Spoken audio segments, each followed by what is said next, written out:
I went to Lowe's and got my pavers, got my paver base, got my paver sand.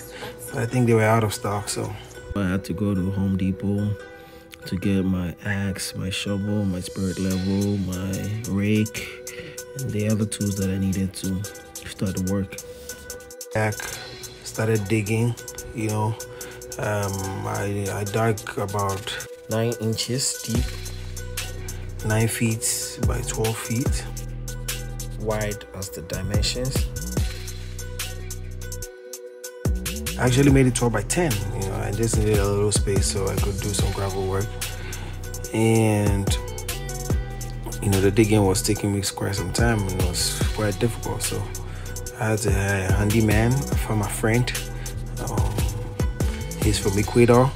He did a great job. He helped me do the digging and he was very, very helpful. He helped me so I couldn't, because I was doing this alone and it was getting tiring. So and just get someone to help. So we did the lines with the string ropes. We did check our height with the string ropes. Try to level the floor to see if I'm getting my dimensions right from the base to the level that I want. So we're checking levels with the strings. We had to use the thumb tool to flatten the surface a little bit, but you can get the vibrating plate. Also helps. So after that, I got the industrial fabric or the geotextile fabric. This is also acting like a weed barrier and it helps also for compacting. So I got the weed barrier, so we're trying to prevent the weeds from growing up through into our pavers. So that is the paver base. As you see, it's made of crushed stones and sand, about 3/4 inch of crushed stones and sand. So yeah, I kept having to fill in the base. I think it rained the day before, so I had a little bit of water I had to get rid of because I don't want my base to be very soft. I just need it a little moist. So all you gotta do is keep adding your paver base and then spreading it across your patio area. So as you can see, I pour the paver base and I spread it through on the patio area just to fill the whole place before I check dimensions and then the elevations as well. So basically, yeah, I had a friend come by and then he helped me with the paver base. Yeah, so after doing all this with the paver base, make sure that you're getting your dimensions right. And because I wanted to get a slope, I decided to do it every 4 feet. Every 4 feet I get a slope, every 4 feet I get a slope. So every 4 feet gave me about 3 pavers. So I used 9 pavers on the breadth. So I decided to do it 4 feet by 4 feet. I measure the first 4 feet and then I get to the next 4 feet. I make sure that I'm getting my slope, because we are trying to get a slope away from the house. So from the beginning where the slope is beginning from the house, I make sure that the distance between the paver base to my level is 3 inches. We actually dug 9 inches. Yes, that is the paver base. I make sure that I'm getting 3 feet, 4 feet, and then 5 feet respectively to be able to get my slope. So after every 4 feet, I move an inch lower. After every 4 feet, I move an inch lower.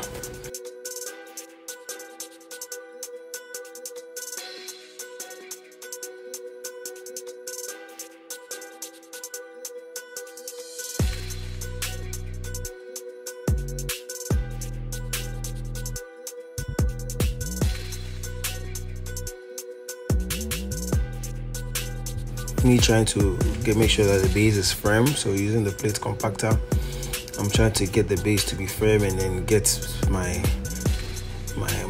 dimensions and my elevations right. So basically I try to do the from the paver base to my level. It's 3 inches over there. My dimensions right. I'm trying to get my elevations right. So I use a rake to make sure that the paver base is going according to how I want it, and it has to be firm, it has to be even. Here you use a plate compactor to compact the soil. I was quite unfortunate. It rained that day, so I had to cover it, and there was a lot of moisture in there, so I had to wait for it to dry a little bit before. So I keep covering it anytime it's about to rain, just so I don't get my base very soft. It's okay to make it moist.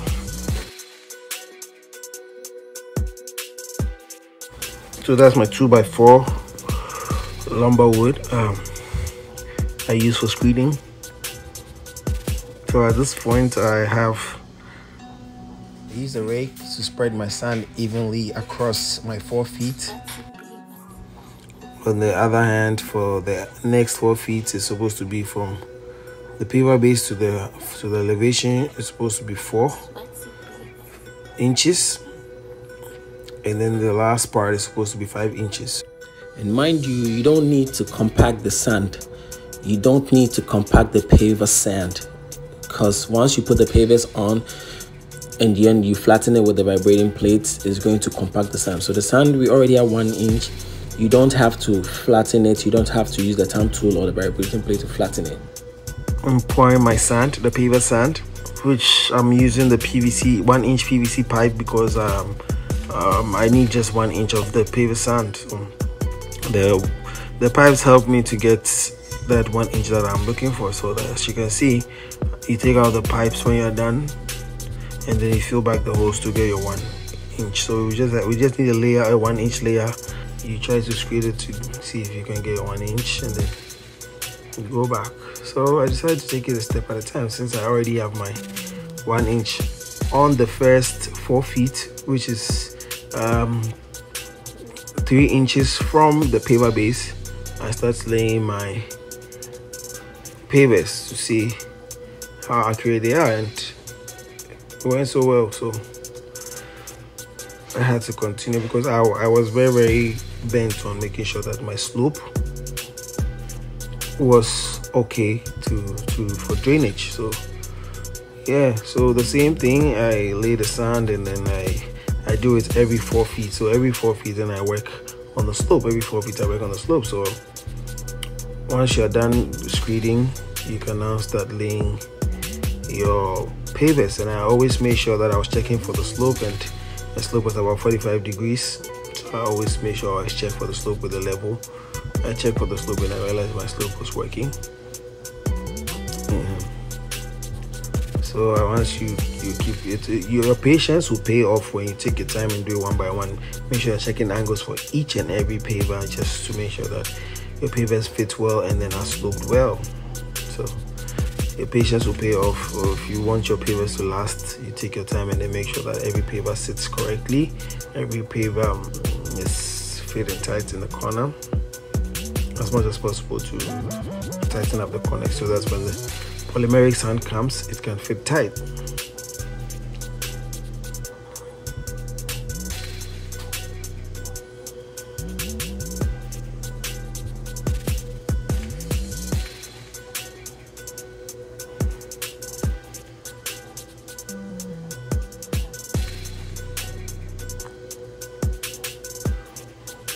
So I'm done with the, as you can see, it started drizzling. So this is the last 4 feet, which has 3 pavers. I'm on the last row, and as you can see, there we go.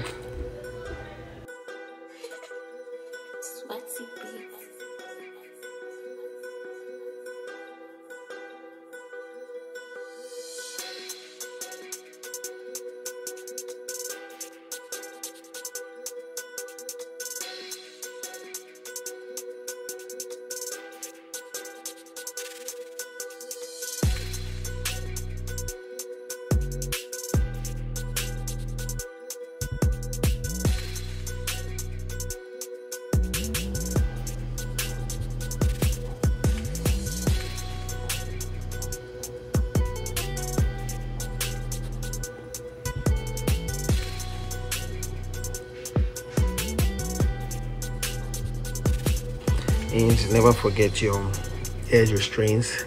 The edge restraints, so you make sure you have like 12-inch spikes. I use 12-inch spikes and 9-inch spikes to make sure that the edge restraint stays stronger and then deep into the paver base. So I had gravels on the side too.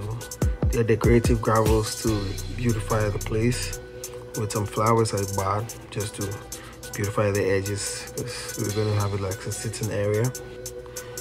And then I have the gravels also on the other edge just to decorate and beautify the place.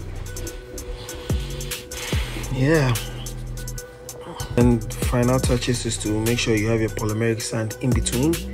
You dress your polymeric sand all over, and then you make sure that you use the plate compactor to spread the polymeric sand so that it can sit well in between the pavers and also flatten your bed, so you can have all your pavers, you know, flattened and then on the same level. So basically, as you can see, I pour the polymeric sand on the pavers, and then I use a plate compactor to make sure I distribute it evenly in between the spaces, and I use the plate compactor as well to push and then press firmly the pavers onto the bed.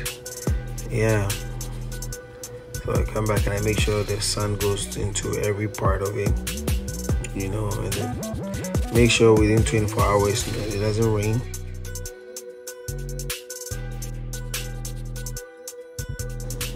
Finally, as you can see, we have our patio sitting beautifully, and yeah, that's it. It's very simple. You can do this on your own, you can do this at home.